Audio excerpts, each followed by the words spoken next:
Hi, I'm Richard Riosa, and today we're spending 5 minutes with David Musyj. David is the CEO of Windsor Regional Hospital.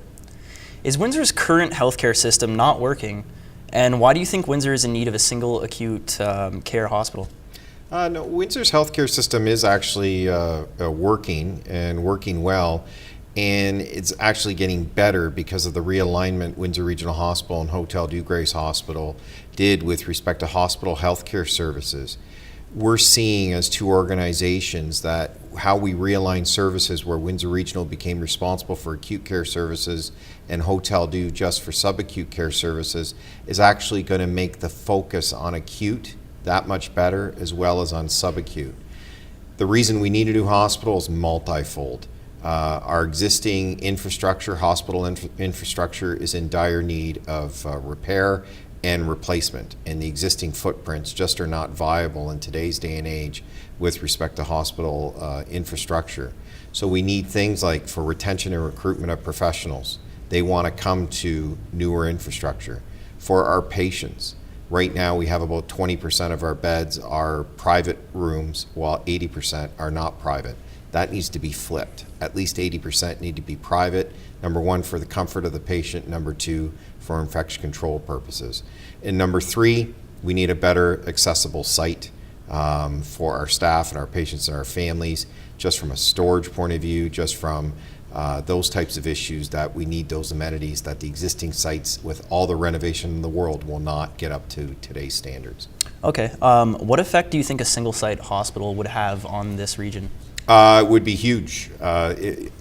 With respect to retention and recruitment of professionals, we've talked to them. We've talked to the residents, the medical residents who are here now, and they're being enticed by other organizations in Ontario that are building new hospitals, like Halton, like Niagara, and they're being enticed to go there because they are new infrastructure. Money's pretty much even across the province. You're going to make as much money everywhere. Mm-hmm. It's the facilities they're working in the environment they're working in. That's what they're looking for, and to get the best and brightest. So that's one of the key reasons why we need a hospital. Okay, how far along is planning for the new hospital? We're at what's called Stage 1A, and we're waiting to get approved to go to Stage 1B. So where we're at now is a preliminary part of the process, critical part of the process, because what we're defining now are the programs and services that go into the new facility. Once we move to Stage 1B, that will become further refined, as well as the location of the new facility will be defined in the next stage. Is this new hospital something everyone wants, or are there some stakeholders opposed to the single-site hospital? There'll be some. Their point will be we don't have the money, or we can take the money and invest it into frontline healthcare services. You have to remember there's a big difference between capital expenditures and operating expenditures. Capital expenditures are one-time expenditures. Investing those one-time monies in operating dollars only lasts for a finite period of time. But you need that capital infrastructure to move forward. So there will be those individuals that don't want to spend the money. The problem is they're the same individuals, when they have to access the existing sites, are the ones that call me and complain about the infrastructure because it's not suitable for their needs. They can't sleep at night because the person in the bed next to them is keeping them up all night. Or they can't visit their loved one in an accommodating environment because of the infrastructure we have.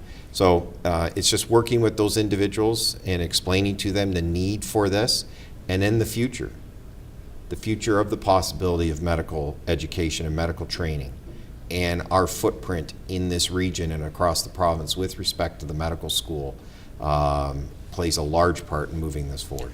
Okay, so will any healthcare jobs in Windsor-Essex County be lost with the merger? No. As a result of the realignment, we made a big commitment, which is there would be no job loss, and there was not a job loss as a result of the realignment. Our concern, though, is if we didn't do the realignment, there would be negative job impacts, because over time each organization would have to shrink in size. So as a result of this, we've kept to our word. There's been no job loss as a result of the realignment. Okay, have you guys looked at any potential sites for the new single-site hospital? That'll be in the next phase. Phase 1B will be where the actual site will be selected. In other jurisdictions, there is a process that's done to select the site, where there'll be a committee that will have a bunch of criteria, and individuals who think they meet that criteria, that own that type of property, will be able to bid on being the selected site. Okay, if planning goes well, what is a realistic timeline for construction?